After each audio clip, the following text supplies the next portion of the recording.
Hey folks, welcome back to the Portable Gamer. Welcome back to Farming Simulator 19, and welcome back to Greenwich Valley with Seasons. We got some problems. We've got some intensity on the farm at the moment. I will bring you up to speed as best I can. This is not where the video was intended to start. It started on the far side of the map. Yeah, right over here. We've got, well, I cultivated in field 33 with the 3-meter Vaderstadt on the Ford T-Dub, and then I put the fast track on the sulky. As you can see, we are planting canola. I did finish spreading manure, and I brought the spreader back to this farm, the dairy farm. Here's something curious, though. You can see where we hit it with the Vaderstadt, it has one layer of fertilizer. Where the sulky is going across it, it's counting as a second layer. I know there's a logic to that, but I don't know what it is. We are planting canola, and the reason we're doing that is if we go to our crop rotation planner, we were fallow, and then we had wheat. I wanted to put a cover crop in. I actually wanted to put in oilseed radish, but I realized the canola after the wheat will have 120% yield, and it will give us 114% if we go with barley or wheat or something next spring. So rather than planting a cover crop and plowing it under for the extra fertilizer bonus in the spring, let's plant canola and let's sell it next fall. All right, so that is why we're planting canola. That is what is going on there. The forecast, it has finally, well, it's supposed to rain tonight. It rained early this morning. Yesterday, after I did those things on field 33, I came over here and I mowed, and what we ended up with was grass. Let me get moving with an implement here because we're going to lose time again. So I have not made hay yet in 19.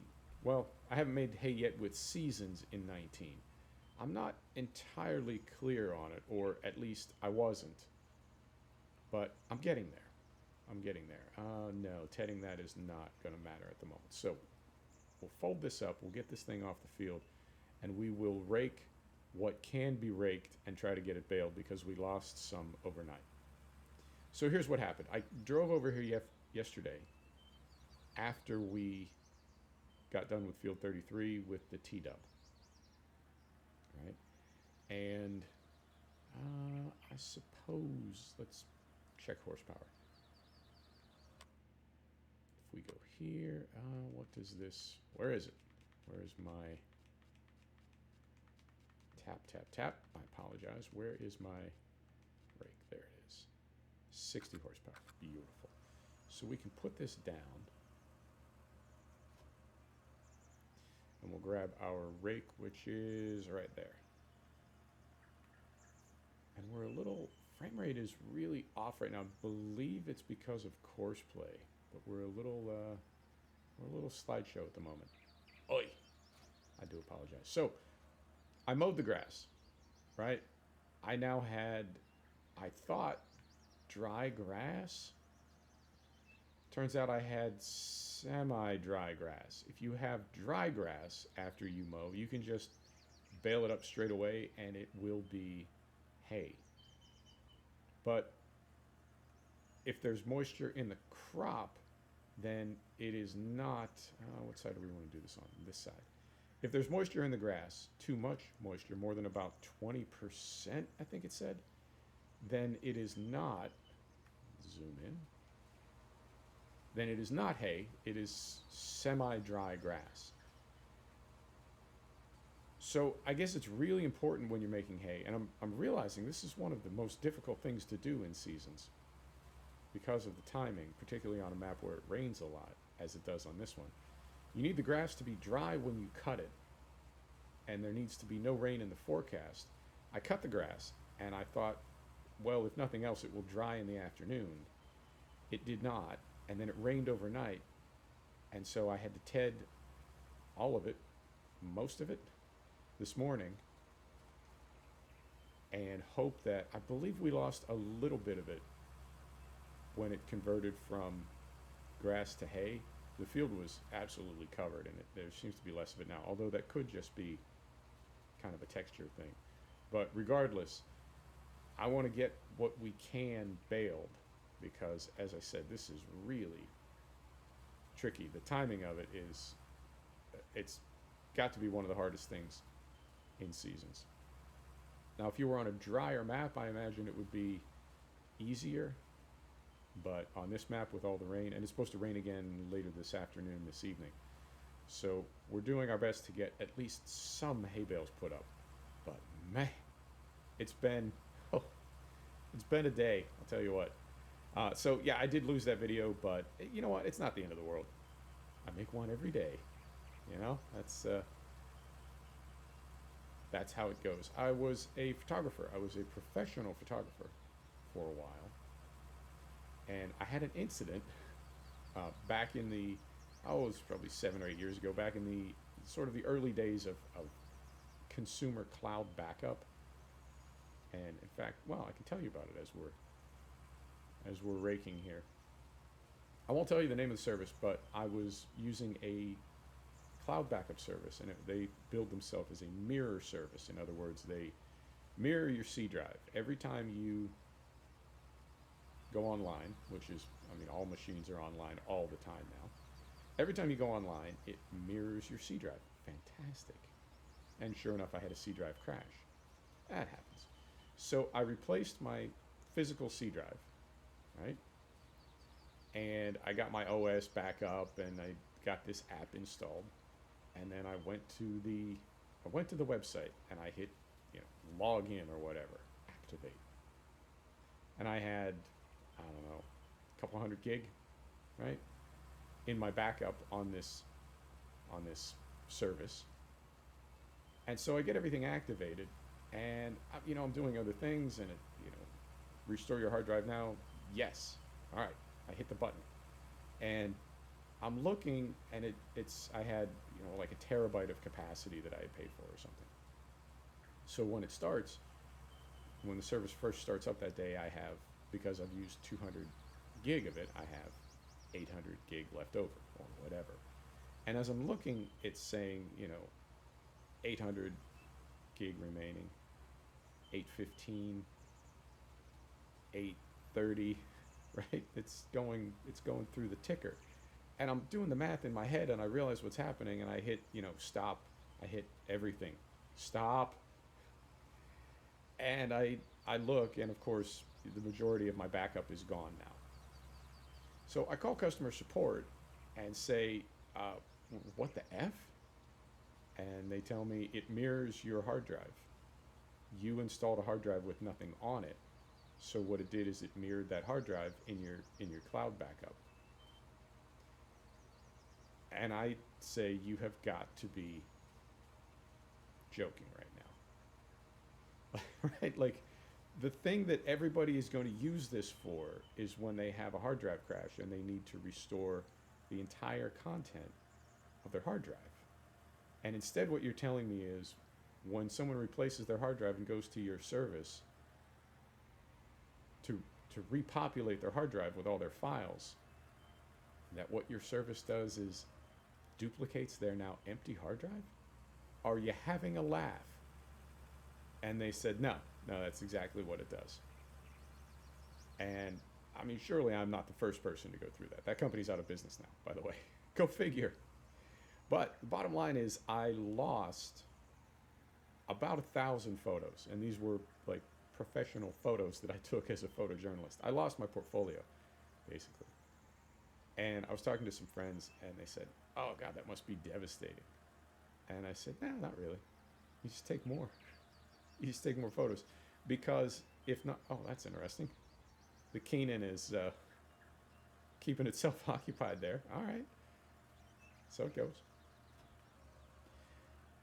For me to panic about losing those photos implies that those were the last good photos I was ever going to take. And I would hope that the best photo I ever take is the most recent one. Right? So, yeah, food for thought. When I lose something now, when I lose a video, when I record a video and I realize it can't be used or what have you, I just remind myself that you make another one. You lost all your photos. What are you going to do? Take more photos, or whatever. Anything. Relationship ends. get fired, whatever. What are you going to do? I'm going to get another job, a better one. What are you going to do? I'm going to meet somebody else to be part of my life, and they're going to be better than the person that I just broke up with or that broke up with me. Don't panic in this life, is what I'm saying. Your best days are always in front of you, always. Remind yourself of that. And if it's difficult for you to remember that, I don't know, DM me. I'll remind you. Your best days are always in front of you. Never panic. Never panic. Right, so we unfold this. We turn it on. We lower it. And we are now baling hay. Okay, fantastic. It is, I wouldn't say that it's a cumbersome process. It is a serious process. And I'm curious what these bales look like when they come out. So, we don't want this one to roll down the hill, do we? Let's lift the pickup.